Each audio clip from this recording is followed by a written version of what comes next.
राम राम दोस्तों, आज की इस वीडियो में हम आपको कुछ कॉमन मेडिसिन के बारे में बताऊंगा और उसका उपयोग क्या क्या है, किस बीमारी में कितना देना है, कैसे देना है, ये सब कुछ आज की इस वीडियो में हम बताने वाला हूं। चलता हूं, वीडियो को शुरू करता हूं। आपसे रिक्वेस्ट है वीडियो को पूरा लास्ट तक देख लेना।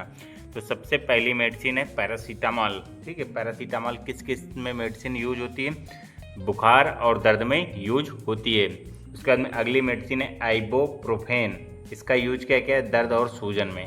सिटर्जिन है अगली मेडिसिन, इसका यूज है एलर्जी और छींक में।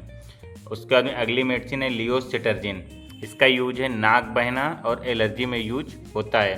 उसके बाद में अगली है डोमपेरिडोन मेडिसिन। ठीक है, इसका क्या उपयोग है? उल्टी को रोकना। उसके बाद में अगली मेडिसिन है ओंडासिट्रॉन। ओंडासिट्रॉन का काम क्या है? मितली और उल्टी को रोकने का। उसके बाद में अगली मेडिसिन है पेंटाप्राजोल। इसका यूज क्या है? गैस और एसिडिटी में यूज किया जाता है। उसके बाद में रेबेप्राजोल पेट जलन में यूज किया जाता है। इसमें जो भी मेडिसिन बताई गई हैं, ये सारी मेडिसिन बहुत अच्छी वर्क करती हैं और पेशेंट को बहुत जल्द ही रिलीफ हो जाती है। उसके बाद में अगला कैटेगरी का मेडिसिन मैं बताता हूँ। उसके बाद में अगली है रेनिटिडीन। ठीक है, रेनिटिडीन का यूज क्या है? ये मार्केट में सबसे ज़्यादा चलने वाली मेडिसिन है। इसका ब्रांड नेम आता है रेंटेक। ठीक है, रेंटेक 150 के नाम से मार्केट में मिलता है इसका ब्रांड। ठीक है, उसके बाद में इसका यूज क्या है? एसिडिटी में यूज होता है। उसके बाद में ओमेप्राजोल है, इसका यूज होता है गैस और पेट दर्द में। उसके बाद में एमॉक्सिलिन। ठीक है, इसका बैक्टीरियल संक्रमण किसी को हो गया उसमें यूज होता है। एंटीबायोटिक मेडिसिन ये होती है। उसके बाद में अगली एंटीबायोटिक है एजिथ्रोमाइसिन। एजिथ्रोमाइसिन का यूज है गला और छाती के संक्रमण में यूज होता है। उसके बाद अगली एंटीबायोटिक है सिप्रोफ्लेक्सासिन। इसका यूज होता है दस्त में और पेशाब के संक्रमण में, मतलब मूत्र संक्रमण कोई हो गया है तो उसमें यूज किया जाता है। उसके बाद में अगली है डॉक्सीसाइक्लिन। ठीक है, इसका यूज किया जाता है बुखार और संक्रमण में, मतलब बैक्टीरियल इन्फेक्शन में यूज किया जाता है। उसके बाद में अगली है मेट्रोनिडाजोल। ठीक है, मेट्रोनिडाजोल का यूज क्या है? इसका यूज है दस्त और फोड़ा में। ठीक है, इसका यूज होता है। टिनिडाजोल पेट का संक्रमण, जैसे अल्बेंडाजोल आता है इसका। ठीक है, मेट्रोनिडाजोल आता है। ये सब यूज जो होता है पेट के संक्रमण के लिए यूज होता है। एंटी वार्म मेडिसिन जिसको बोलते हैं वही ये होती हैं। उसके बाद अगली एंटीबायोटिक है नॉरफ्लेक्सासिन। ठीक है, इसका यूज होता है दस्त में, मतलब मूत्र संक्रमण में। ओफ्लेक्सासिन है, संक्रमण यूज होता है। क्लिंडामाइसिन है, त्वचा संक्रमण में यूज होता है। एरिथ्रोमाइसिन है, गले का दर्द में यूज होता है। उसके बाद में अगली मेडिसिन है नीमोस्लाइड। इसका यूज होता है बुखार और दर्द में। ठीक है, उसके बाद में मेफनेमिक एसिड। इसका यूज होता है मासिक दर्द में। उसके बाद में एस्प्रिन। ठीक है, इसका यूज होता है खून को पतला करने में और दर्द में यूज किया जाता है। ठीक है, उसके बाद में अगली मेडिसिन है, अगली मैं बताता हूँ अगली कौन सी है। अगली है ट्रामाडोल। ठीक है, अगर किसी को बहुत तेज़ दर्द हो रहा है तो ट्रामाडोल इंजेक्शन भी आता है, इसका टैबलेट भी आता है, इसका यूज किया जाता है। ठीक है, ट्रामाडोल टैबलेट और इंजेक्शन दोनों आता है इसमें। उसके बाद अगली है डाइक्लोफेनेक। अगर किसी को जोड़ों में दर्द है, ठीक है, तो उसमें यूज होता है डाइक्लोफेनेक। एसिक्लोफेनेक। ठीक है, इसका सूजन में दर्द होता है तो उसमें यूज होता है। इसका एक पॉपुलर ब्रांड आता है जीरोडॉल एसपी। ठीक है, इसके नाम से आता है पॉपुलर ब्रांड जीरोडॉल एसपी। और उसका डाइक्लोफेनिक का आता है डोलोजेसिक एसपी के नाम से। ठीक है, उसके बाद में अगली है, अगली मैं बताता हूँ। अगला है क्लोरोफेनिरामाइन। ठीक है, इसका यूज होता है, इसका सबसे ज़्यादा इसका ब्रांड नेम आता है एविल। एविल के नाम से इसका ब्रांड आता है। तो इसका यूज क्या है? सर्दी में यूज होता है और एलर्जी में यूज किया जाता है।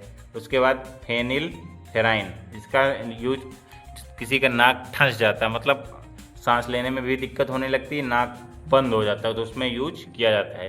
उसके बाद में बीटाडीन है, इसका ऑइंटमेंट आता है, इसको क्या यूज है? घाव पर लगाया जाता है। उसके बाद में अगली एंटीबायोटिक है नियोमाइसिन क्रीम। ठीक है, नियोमाइसिन क्रीम, इसका यूज क्या है? त्वचा पर इन्फेक्शन हो गया है, बैक्टीरियल इन्फेक्शन, तो उसमें उपयोग किया जाता है। उसके बाद में सिल्वर सल्फिडाडाइजिन। ठीक है, इसका यूज क्या है? जलन और जलने पर इसका यूज किया जाता है।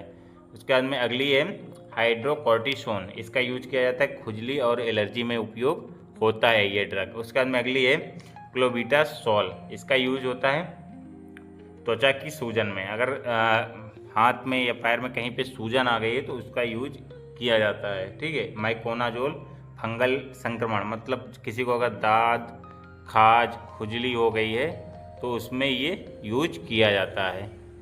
उसका अगला है कीटोकोनाजोल, इसका भी यूज दांत खाज खुजली में किया जाता है और डैंड्रफ और फंगल इन्फेक्शन में यूज किया जाता है। लोराटेरिन का यूज एलर्जी में किया जाता है। मोंटीलिकॉस्ट का यूज सांस और एलर्जी में किया जाता है। उसके बाद में अगला है सालबुटामॉल, ठीक है। अगर किसी को अस्थमा हुआ है और सांस फूल रहा है तो उसका सालबुटामॉल टैबलेट का यूज किया जाता है। इसका ब्रांड भी कई सारे आते हैं, ठीक है। उसके बाद में अगला है इप्राट्रोपियम, ठीक है। अगर किसी को सांस लेने में दिक्कत है या सांस से प्रॉब्लम है, कोई भी सांस से रिलेटेड, तो उसमें यूज किया जाता है। उसके बाद में अगली मेडिसिन है टियोफाइलिन, ठीक है। इसका यूज होता है आस्थालिन के नाम से भी ब्रांड आता है, आस्थालिन के नाम से, ठीक है। डेरीफाइलिन के नाम से आता है। इसका कई सारे ब्रांड के नाम से आता है, ठीक है। उसके बाद में अगली है बीडोसोनाइड, ठीक है। इसका यूज होता है सांस की सूजन में। उसके बाद फ्लूटिकैसोन, इसका यूज होता है एलर्जी और सर्दी में। फ्रोमोट्रॉल, ठीक है। इसका यूज होता है ब्रोंकाइटिस और अस्थमा, ठीक है। जैसे किसी को अस्थमा हो जाता है उसमें यूज किया जाता है। उसके बाद में अगली है बेक्लोमेथासोन, ठीक है। इसका यूज होता है जो डेक्सामेथासोन होता है उसी का रिलेटेड ये भी ड्रग होता है। इसका यूज होता है नाक की एलर्जी में, कई सारे एलर्जी में इसका उपयोग किया जाता है। उसके बाद में अगली है सोडियम क्लोराइड नजल स्प्रे, ठीक है। इसका यूज होता है सूखी नाक, ठीक है। अगर किसी को सूखी नाक है उसमें यूज किया जाता है। जाइलोमेटाजोलाइन, इसका यूज होता है बंद नाक में। एम्ब्रोक्सल, ठीक है। अगर किसी को सूखी खांसी आ रही है तो ये वाली ड्रग वाली मेडिसिन यूज किया जाता है। सिरप आता है इसका, ठीक है। सिरप भी आता है, इसका टैबलेट भी आता है। अगर किसी को सूखी खांसी आती है तो एम्ब्रोक्सल टैबलेट यूज किया जाता है। उसके बाद में अगली है गुयाफेंसिन, ठीक है। इसमें खांसी किसी को आ रही है तो उसमें राहत दे देता है। उसके बाद में डेक्सामेथोफॉर्फेन, इसका यूज होता है सूखी खांसी में, ठीक है। तो आज के इस वीडियो में बस इतना ही। वीडियो पसंद आए वीडियो को लाइक करें, चैनल को सब्सक्राइब करके बेल आइकन जरूर प्रेस कर लें। मैं ऐसी वीडियो बनाता रहता हूँ। धन्यवाद।